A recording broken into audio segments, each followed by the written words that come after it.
So we just got 5,000 large mealworms from Midwest Mealworms, and just got them put in this container.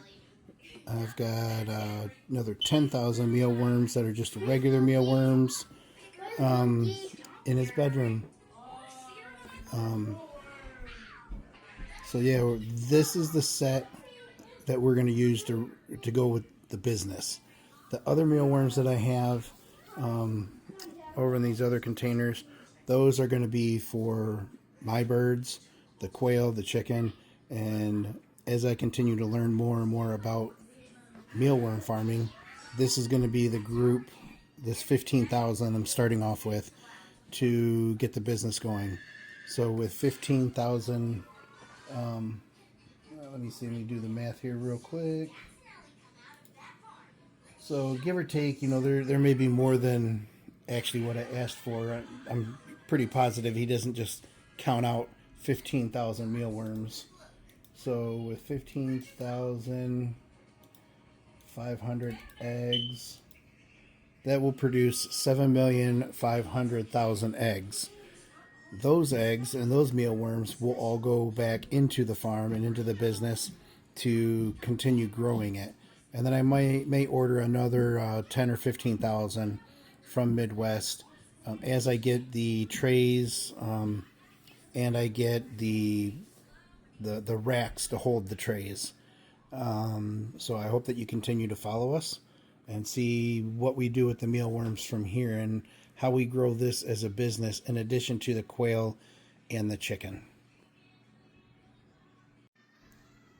So here I put the wheat bran in, get an inch or two in here, and then we'll put some of the worms. The next one I'm going to put is going to be the 10,000 regular mealworms. They're going to go in here, and then I'm going to go down and cut up some potatoes to throw in here so they've got something with moisture. That's where they get their water from.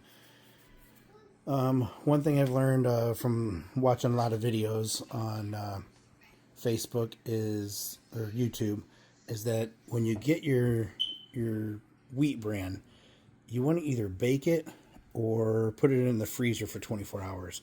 This wheat bran has been in the freezer. This is what I've been using for my mealworms right now. I just got another bag, and that's in the freezer out in the garage now. And that's because even the wheat bran that you can get in the grocery store can potentially have mites. And so that, I've heard, can destroy your mealworm farm. So we don't want that to happen since we're just getting started. I also learned, for me, not to microwave it because you'll catch it on fire. That was a bad day. If I only could have had my meta glasses and videoed that, it would have been a pretty good laugh at my idiocracy. So we're going to go ahead and open up this other bag of mealworms and get some of them put in this. So this is the bag that they come in from Midwest Mealworms. You can see them all down there in the bottom. I'm just going to go ahead and start pouring some of them out into this container. Okay, so that didn't go as planned, and I ended up just dumping all 10,000 in here, so I'm going to have to get these separated out after I get them off of all the paper. One thing I found as far as mealworms and knowing how many you have, on average, 1,000 mealworms weighs about anywhere from 4 to 6 ounces. So when I am going to start selling these, I'm just going to go with the 6 ounces and just call it that. I know that number is also pretty accurate because the other day myself and Silas, we sat there and counted out 1,000 mealworms, and we did it twice. The first time we came up with the one number, and then did it another time, and it was the second number. But they were both relatively close. I'm just going to divide the two, and it's basically going to come out to 6 ounces for 1,000 mealworms. Okay, so I'm probably going to have to take some of these out of here and put these in the other container because this looks like it's way too much for this container. But I hope that you will continue to follow and see how this goes. this is a win-win for me no matter what. If I just feed these to my chickens and my quail, so be it. If this can turn into a business and be successful at it, that's even better. But we will see. Thank you for following. If you have any questions or anything like that, I want to know where I'm getting some of my resources and information. One thing I like to do with my business is I like to help other people. So with the quail, I have helped people to get into the quail business and get them connected on networking with other quail breeders. The chicken, the same thing. I have some neighbors that call me when there's problems with their chicken or turkeys.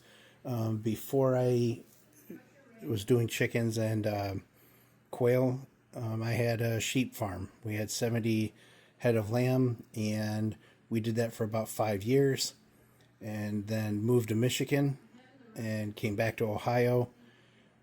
And that's kind of when I started to get into the quail and chickens. The mealworms, like I said, it was just to start off with feeding the birds and to try to cut down on some cost of feed. And I've only been doing this for about 3-4 months, so I am very early in the learning stage. Joining Facebook groups, asking lots of questions, getting lots of answers. A lot of times it's different answers, and that's okay. I take lots of notes, continue doing more research. One thing that I've always learned in business when you get into agriculture, to farming, or even any business is don't go crazy when you first get in. Do your research, ask a lot of questions, learn a lot before you get involved and start spending tons of money, because if you're expecting to make money fast, it's not going to happen. You might as well go play the lottery. But this is going to be the beginning of our mealworm farm, and I hope that you'll follow along and learn with us. Teach me. If you know something about mealworms and you want to share information, I am always willing to learn. So thank you again, and hope you have a good night.